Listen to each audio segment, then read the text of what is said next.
Many thanks for joining us today on Core Digest on Core TV News Lagos. We are looking at the state of Nigerians in Libya slave trade, the issues. Nigerians in Libya slave trade, the issues. There are very many videos, pictures, hashtags trending on social media about the modern day slavery, that is birthing in Libya. People being sold for as low as $400, and I hear that even for people who seem to be heavily built, who can do so much work. There's some people being sold for as low as $100. You convert that to Naira, how much do you get?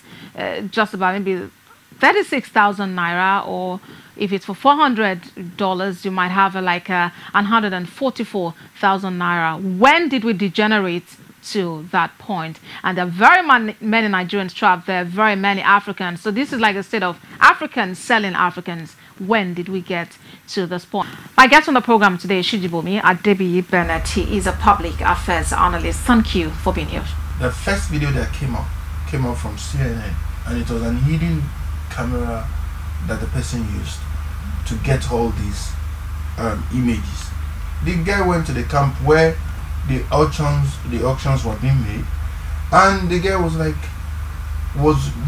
filming people being sold at, oh, bring this one, $400. And when we say Africans selling Africans, it is very, very disheartening.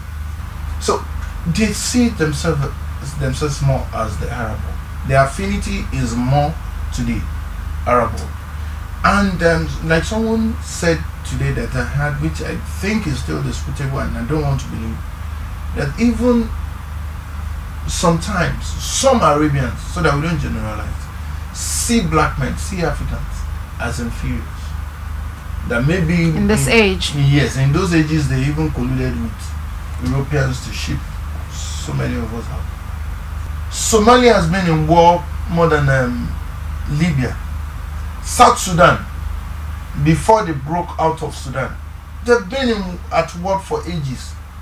People were doing it like a descali. They were doing it with impunity. So these things, the best thing that every country should just do is sensitization, number one. No more citizen, not one, should try and get out of any country. It's better to be poor than to be a slave. All right, let's quickly get to speak now to Honorable Abike Dabiri Erewa. She's a Senior Special Assistant to President Muhammadu Buhari on Foreign Affairs and Diaspora. Would like you to tell us more about the federal government stance on Nigerians who are trapped in Libya and efforts to get them back home.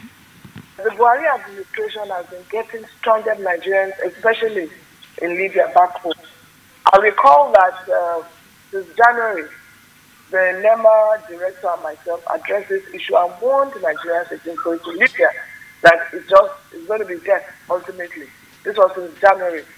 So, and like we said, like you said, so far at least 5,000 have been brought back to Nigeria, and more will be coming back to Nigeria. It's just that because of the CNN report, there's more attention on it.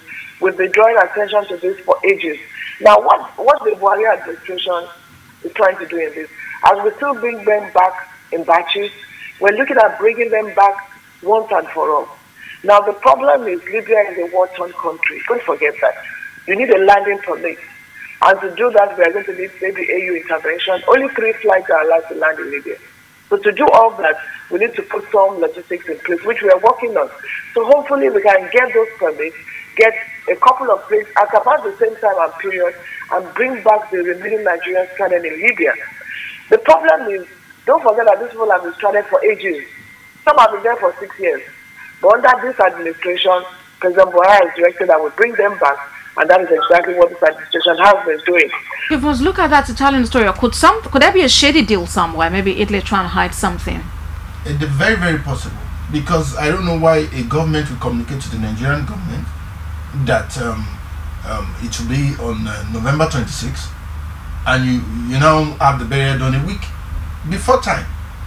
That miscommunication is questionable, because we're talking about government communicating with the government. It's not me communicating with Abosedi. So it's a breach, and it's a major breach. So that's why I'm saying in as much as there is little we can do about it, but we can pressurize the government. You know, in issues of this nature, people ask questions. Yes, to get us more and more, not just more concrete.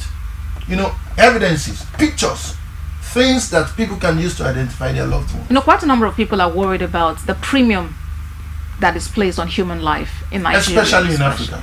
Especially in Africa. And most importantly, where it concerns us most, Nigeria. Because you hear, see what happened in Egypt.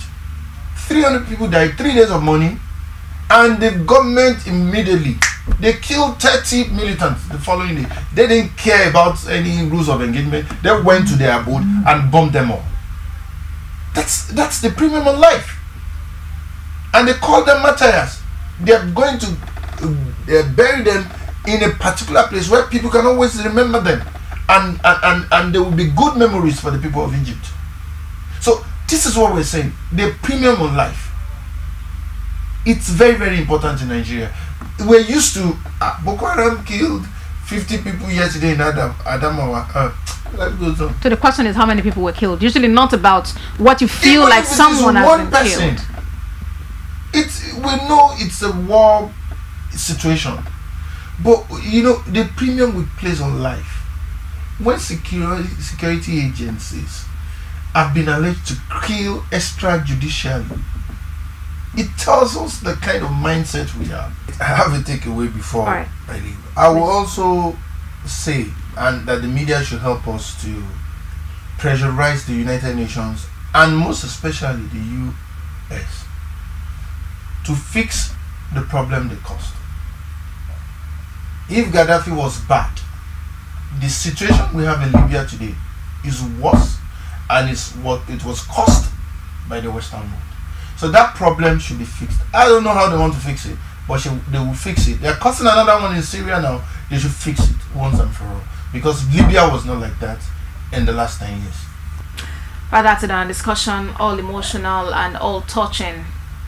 We hope for the best. Thanks for watching. We can continue this on social media. Do tweet to us at Core TV News NG, and at Prof Boss said, do use the hashtag Core Digest. I'm Abosede Omowi. From all of us here, enjoy the rest of your day. God bless Nigeria.